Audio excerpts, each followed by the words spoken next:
Picture this.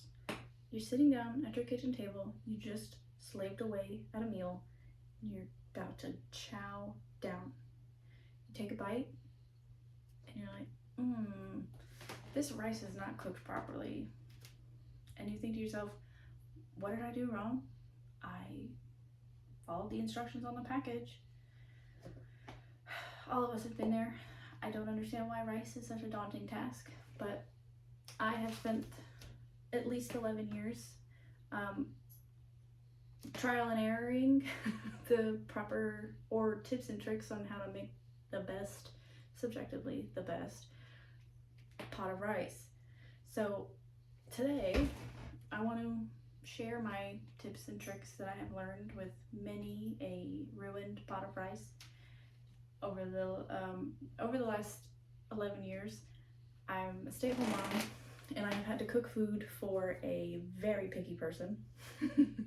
My partner is a bodybuilder, or he was a bodybuilder, so I used to make his meal prep while he was at work, and I had to make plenty of rice. And I do my best friend's meal prep, and he is a combination of both of them. He's picky, and he's meal prepping, and eats a lot of chicken and rice. So, with that being said, there is a quote or a saying that preparation is key, and when making rice, preparation is the most pivotal. So the most important thing, I would say, fundamentally the most important thing when you're making rice is to rinse it.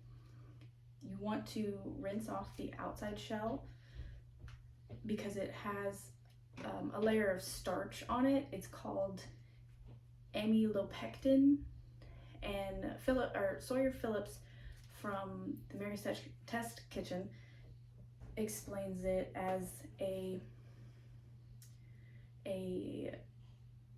fine film on the edge or on the outside of the rice grains that is a result of the milling process from when it takes it from the brown rice grain to the white rice grain.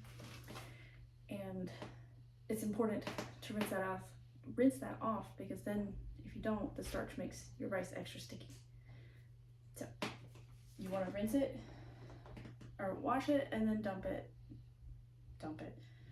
Wash it and then dump it, and then wash it and then dump it until the water is clear, and then you know you're good.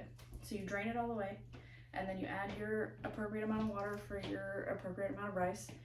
And then moving on to the stove, we get to my second point, or my second tip, is so you put it on the stove, you get it boiling, put it on high to get it to boil. Once it starts boiling, cut the heat to low, medium low, put a lid on it. Okay, don't touch it. Put the lid on it and don't touch it. Don't touch it for about, 15 to 20-ish minutes, depends on your amount of rice that you're making. Do not touch it, okay? And then after your 15 minutes is up, your 15 or 20 minutes is up, you want to turn the heat off, and leave it alone. Just set it aside and continue to cook whatever you were going to cook that night.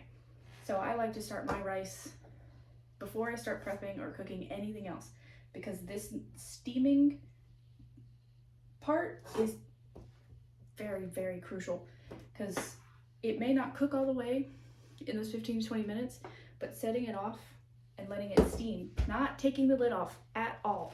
Once the lid goes on, you do not take the lid off until you're ready to start putting it on a plate or putting seasoning in it at the very end. So once it goes away, it steams itself.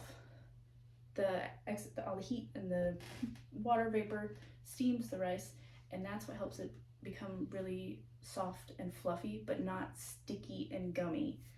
So I like to prep the rest of my stuff while that's sitting off to the side. I would say a minimum of 20 minutes to let it steam, and then if it wasn't quite cooked all the way, it'll finish cooking with the steam.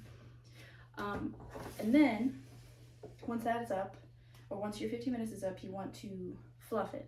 Now, Food Network, they say that you should fluff it with a fork, which is fine. I like to use a whisk, like a metal whisk, and it works just as well. And then you start putting your butter and your seasonings in after you fluff it. So you end up with, you don't get gummy rice like this. I don't know if you can see it. You end up with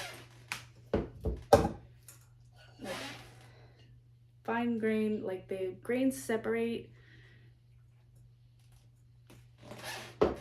and there's not like a strange bite to the rice. So now that our rice is cooked, or our rice is finished, my explanation is finished. I understand that making rice can seem like a very daunting task, but it's honestly a lot easier than it looks, and anybody can make rice. So if you try washing and not touching it once you put the lid on, letting it steam and then fluffing it, you'll have the perfect, subjectively, pot of rice.